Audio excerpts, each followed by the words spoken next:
delayed start to this wonderful session. So you have been introduced to the eminent speakers and the panelists here. So the topic that we have for this first session, which I will be moderating, is EU India, developing the soft power culture, ESG and finance. So I have just a few crisp questions before we start this this session. When we think of soft power, we often imagine films, cuisine or culture. But do you agree that today finance, healthcare and sustainable infrastructure are just as important for shaping India's global influence? Panelists, short views. Anyone has any very quick short views on this?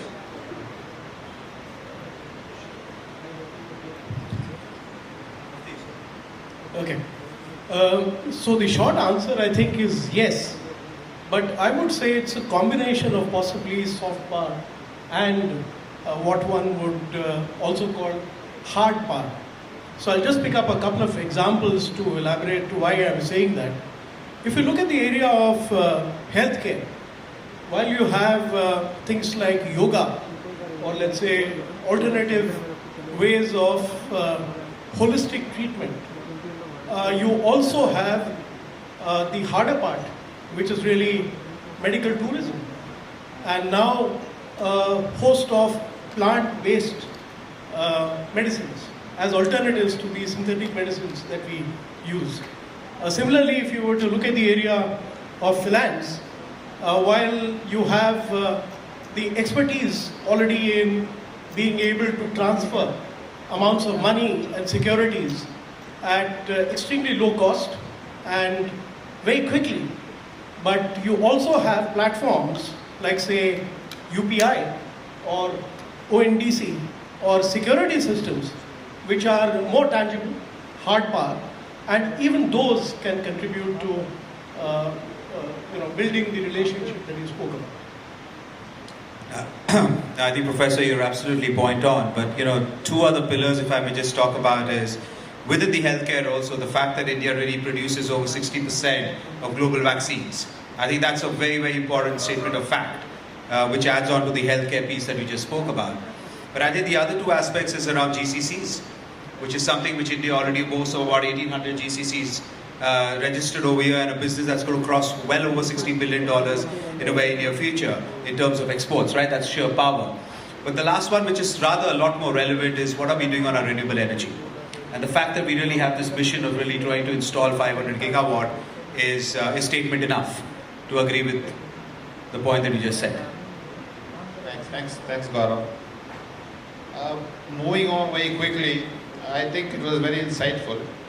So, in EU-India relations, do you think ESG is becoming more of a compliance necessity or a strategic opportunity?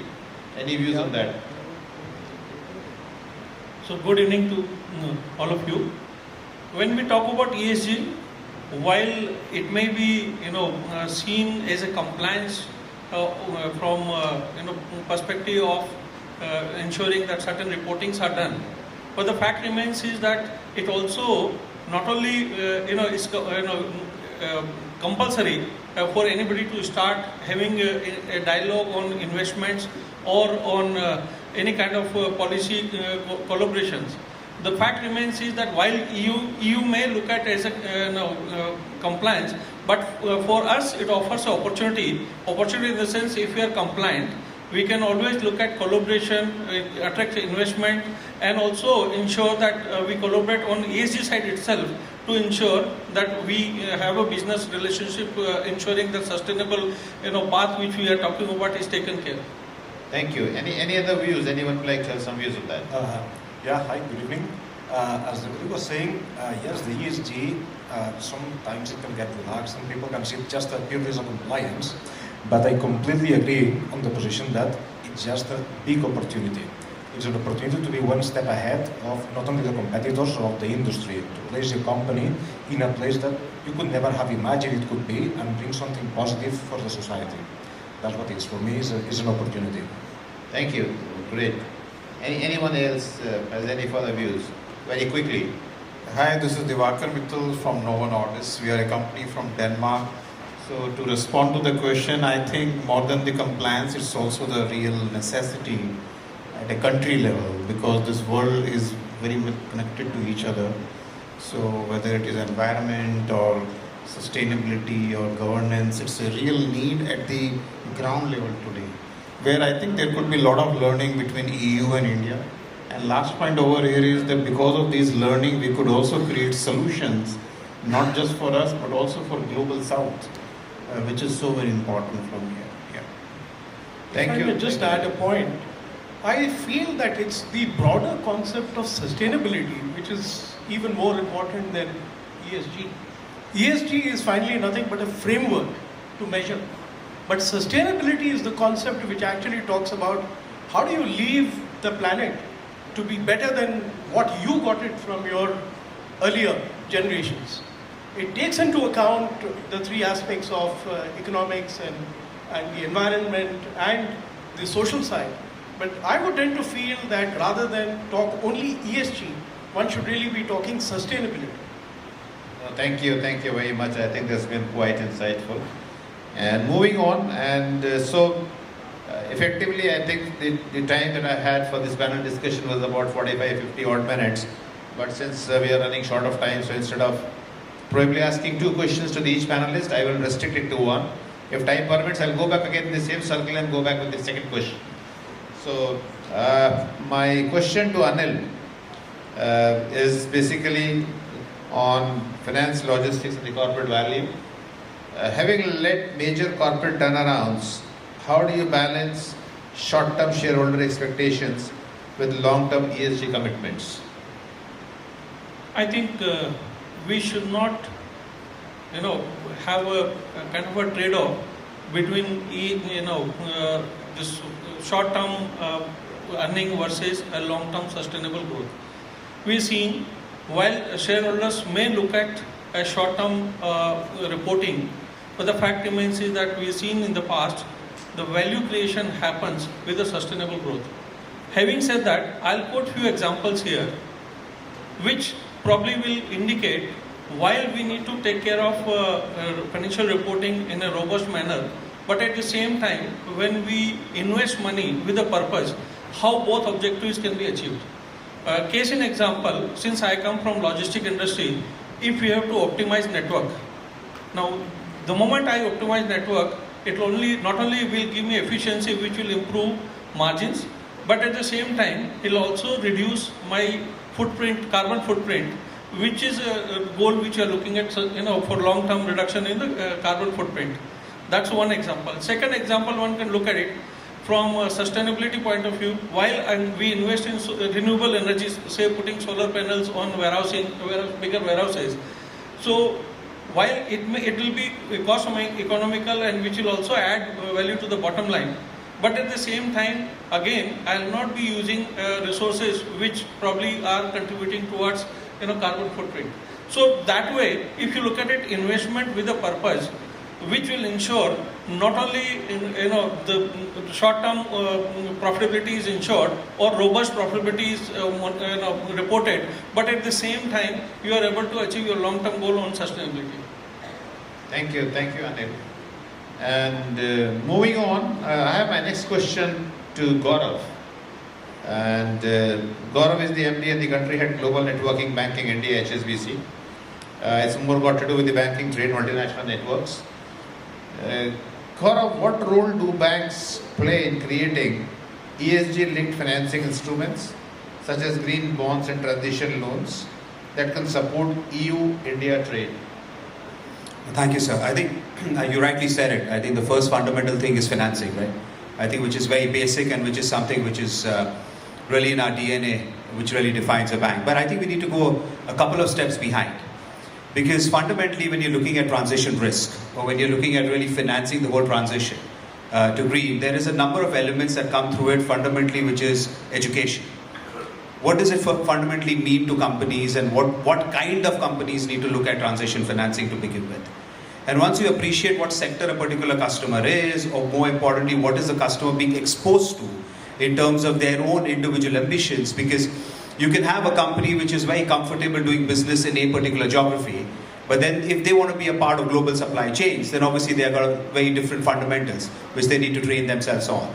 So I think a good banker will first look at what is the nature and what is the need of the whole transition risk. And once you appreciate the transition risk, you really look at what are the products that are best suited for that kind of a customer, i.e. is it more about looking at scope 3 financing norms, which is nothing else but your entire ecosystem, or is it about really looking at the center of the customer, what that particular manufacturer or the supplier really needs to look at. So fundamentally it's got a number of steps with really the whole education aspect, which I think is a lot more important, and then coming down to what is best suited for that particular customer's balance sheet in terms of taking a sustainability linked loan or a bond or whatever the sophistication of that customer really derives. So that's the way I'd like to answer this question, if that's okay. Thank you, Gaurav. I think building on this, I have to ask you one more question because it was very interesting to hear you. So in your experience, how does soft power influence risk perception and trust in cross-border financial relationships? Right. I think it's fundamentally very important, right? Because that's the whole bridge, that's the bridge of building trust. And when you come into a market, you firstly come into a market with a commercial intent. And you look at the commercial intent in terms of ease of doing business, but more importantly, how do you really multiply, grow and prosper in a particular market, which is super critical. But I think fundamentally, once you've invested, you need to also be commercial, that is there an exit opportunity? And is there an opportunity that's going to multiply the investments that you put in, and is it easy to kind of take that out? So to answer your question, yes, it plays a very important part, because at the end of the day, it shows what are the market dynamics. May look very good from the outside, but once you enter, is there also an ability to commercialize and obviously take return on capital? So I think it plays an extremely important part. Thank you, Gaurav. Thank you so much. So moving ahead, my next question is with Diwakar. Diwakar Mittal is the Senior Director Corporate Affairs, Novo Nordisk India. He is from Healthcare Policy, NCDs and Patient Outcomes. So my question, Diwakar, is non-communicable diseases like diabetes and obesity are global challenges. How can EU-India collaborations in healthcare policy enhance soft power diplomacy? Thank you. I think it's a very, very important, very relevant question. We believe, and all of us believe, that health is the only wealth which one has. You may have hundreds of problems. The moment someone has a health problem, then it's only the health problem which you have. Look at India, non-communicable disease. We are a country where we used to have communicable disease. But come 1982, when Asian Games came, our economy opened up. We started having more and more growth, economic growth. So lifestyle diseases starts to grow. So we started having a lot of non-communicable disease. And I'll give you some number. India has 100 million cases of type 2 diabetes. India has 1 million cases of type 1 diabetes, young kids who needs insulin for survival. Not only this, in India there are 254 million people with obesity. And there are 354 million people with central obesity. So non-communicable disease are growing largely. They have a lot of health challenges which they start to come up in terms of cardiac issues, the heart attacks, and the retinal issues, the kidney issues, and the fatty liver and all those things. But most importantly, from economic growth point of view also, the way obesity is growing in our country, 1.5% of our GDP will get eliminated by 2030 if there is no control of obesity. And that's also the reason, in fact, you must have seen Prime Minister Modi has been talking about it of late quite a lot. Even on August 15, he spoke about it, that we have to control obesity. Not only this, even our kids are becoming obese. So when you go to the school, more and more kids are becoming obese. Now coming back to the question, for any soft power, it is always people at the center, because this is where it works. EU and India is in a perfect situation when it comes to healthcare, in terms of bringing better models from there, implementing over here in the form of PPP, public-private partnerships, and create solution for this country and also for Global South, which I said in the beginning actually. So we have a lot of health activities going on, and I think this is a perfect example of some of these non-communicable disease where these work could happen and the advocacy work could happen in our state government, like here in Maharashtra as well. And in fact, Maharashtra government is taking a lot of action on that already. So where these partnerships could work, and that's the real soft power which could really play its role. And I just want to add one more thing. In fact, India is the country where we have world's largest community health worker. We call them Asha worker. These are the women who made India polio free after working 70 years actually. These are the women who have really come very important, especially in COVID. How about taking non-communicable disease on their agenda in the villages, because the disease is growing even in the villages also. It's no more the rich man or the main city's problem. Even when you go to the village, you see diabetes, you see heart attacks, and you see obesity over there. So those are the work which are happening, and I think we can learn a lot on that. Thank you so much, Deva. Question around this. We all understand the numbers speak about obesity and diabetes in India. Any very quick reason which comes to your mind as to what is the driving force behind increasing numbers of diabetic cases in India and obesity in India? Well, obviously it's the lifestyle changes, it's the economic growth which brings its own issues along with that, which has been growing. Like in diabetes also, some part of diabetes is also genetic in nature, like the type 1 diabetes. But when we talk about obesity, it's completely the lifestyle which is going on. What was happening is when you want to treat obesity, you used to think only the diet, exercise, yoga, which is important, or other hand you would think of only the surgery, but which is very rare, which is for very few people.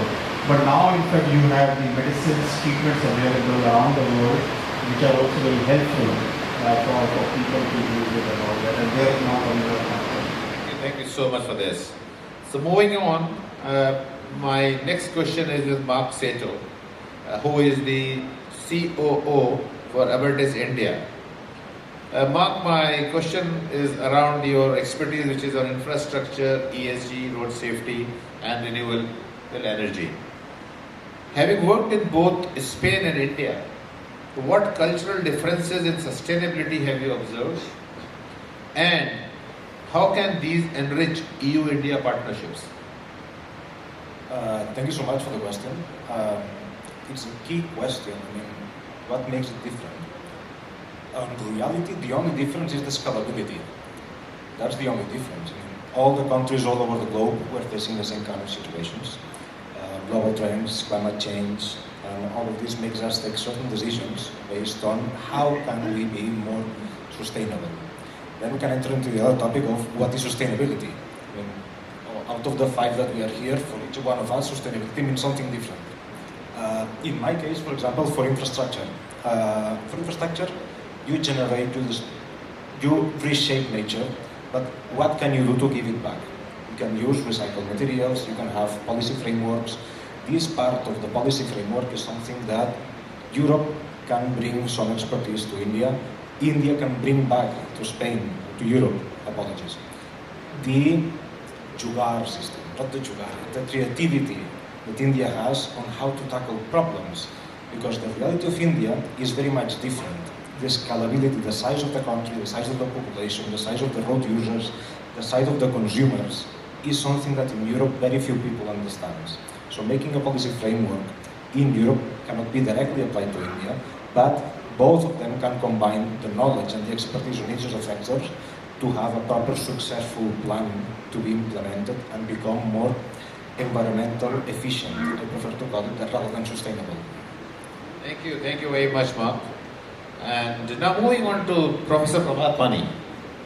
He is Executive in Residence, SP Jain Institute. So my question is again on the favorite ESG as a subject. So on ESG as soft power. Given your deep engagement with impact finance, sustainability startups and the SDGs, how can India position ESG frameworks not just as compliance tools but as a driver of inclusive growth and a source of soft power in its engagement with Europe?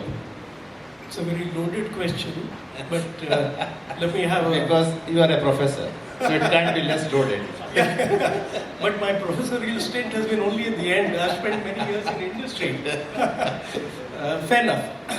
So first is, of course, I'd like to start with acknowledging that I think the best kind of work on attainment of SDGs, I think, has been done by Europe. The top 10 countries on the SDG ranking are all European, starting with Finland, and many other countries obviously feature there. So clearly there is a huge amount of learning that we can pick up from what really has happened there, and how can we take it, how can we adapt it and apply it at scale, because clearly anything that we apply in India needs to be at a huge scale, much larger than what it's been applied in any of the countries of Europe. If you look at sustainability and ESG, the broader concept that I spoke about, then you're really talking about three broad heads to focus upon. And I'll touch upon two of them because of dearth of time. The first one is around climate change mitigation. The second one is around nature and biodiversity conservation. And the third one is really around equity and social justice.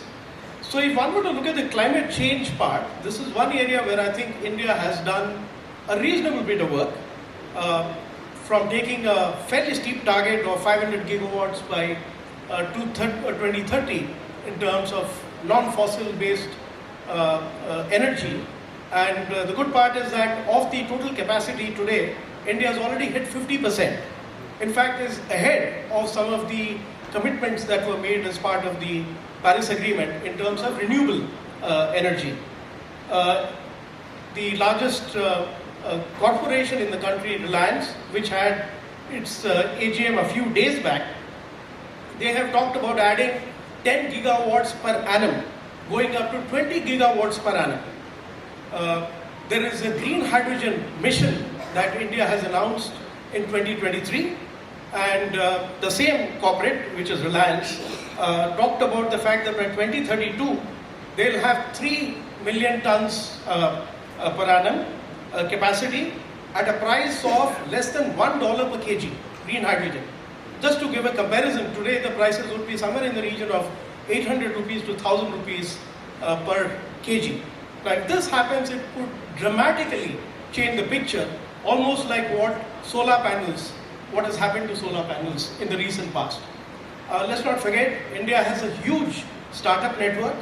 The last quoted number by the government is 159,000, and which makes it the third largest one. Clearly, there is a huge possibility with using this startup network and also using investment, impact investment, which is also coming into India in a big way. There are clearly areas we need to learn. The ambassador from Iceland is here. Carbon capture, storage and sequestration is clearly an area where the Nordic countries have done huge work. I was reading about this company called CarbFix, which I think is today taking the carbon dioxide, capturing the carbon dioxide, and actually is able to put it down into the rocks. There are companies in Denmark who are today capturing it, taking it by ship to some of the depleted wells in the North Sea, oil wells in the North Sea, and sequestering the carbon there. These are all areas where I think we can learn from each other.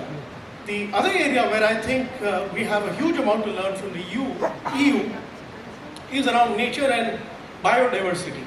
Now, while India has done reasonable work on, let's say, things like Project Tiger, on some of the forest acts, the coastal regulation zone and all of that, but the kind of work which has been done by EU in these areas is immense. The EU biodiversity strategy for 2030, the European Green Deal, where they talk about restoring areas, they talk about taking care of 20% of the land and 20% of the seas. I mean, these are some path-breaking work they've done, and they've even set up measurement system, what countries are doing and what corporates are doing. I think clearly these are areas where we can learn. This is not to say that India is not doing things. I can anecdotally mention about some of the good work which is being done by companies here.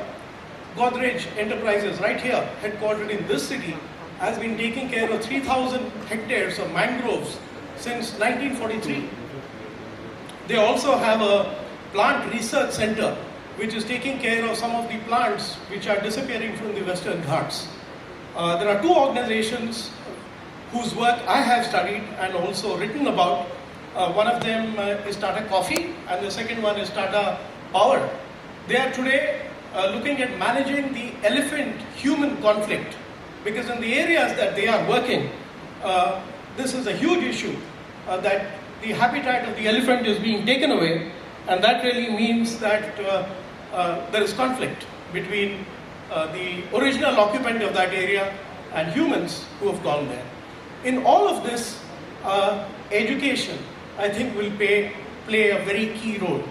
The National Education Policy announced in 2020 clearly brings in elements of environmental subjects as well as inclusivity and learning on a continuous basis. These are elements which I think are extremely important.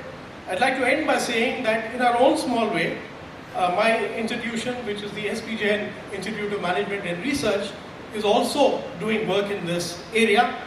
The first is we are part of a 43-acre campus in Andheri, and we are working towards making this a green campus.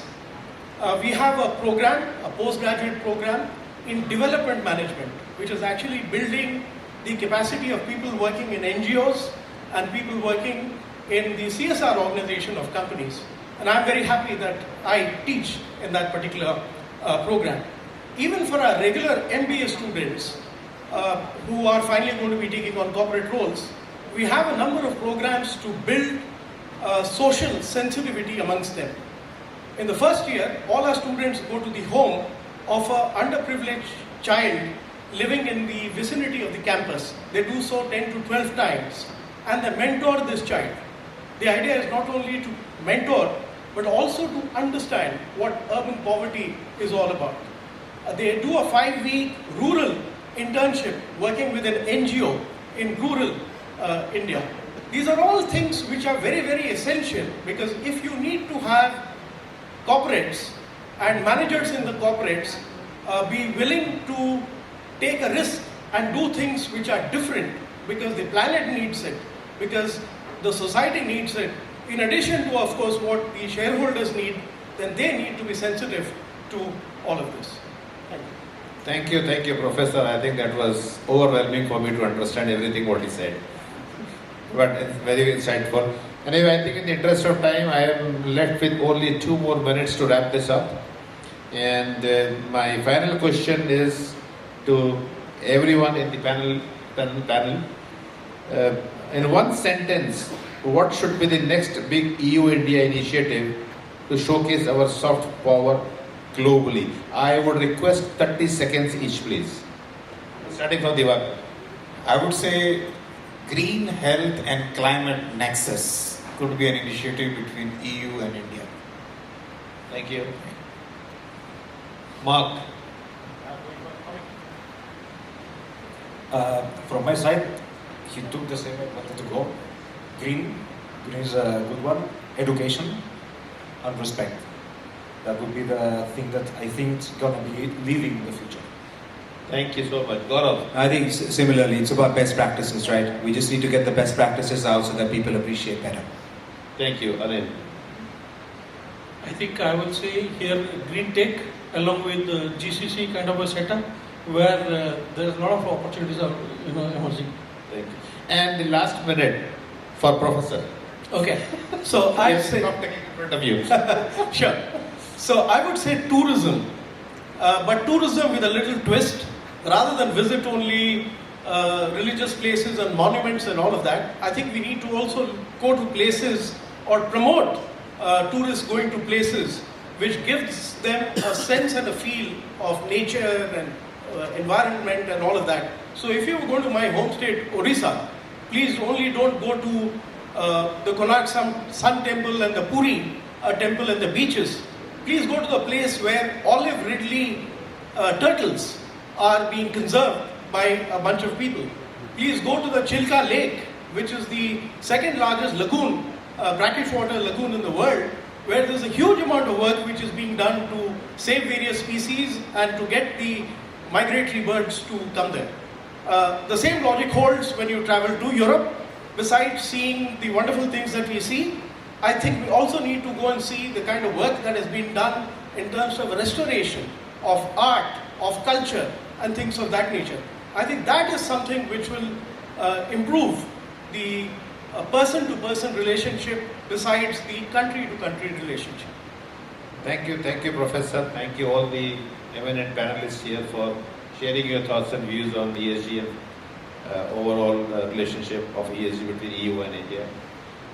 In the interest of time, I know that most of you are anxiously waiting for probably this session to end and you can have foods, but just one quick question from the audience. If anyone has a question from the audience on the subject that we have just concluded, any question to any panelist that you would like to ask, please.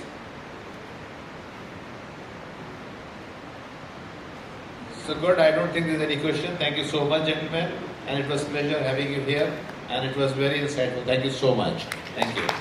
Thank you, gentlemen.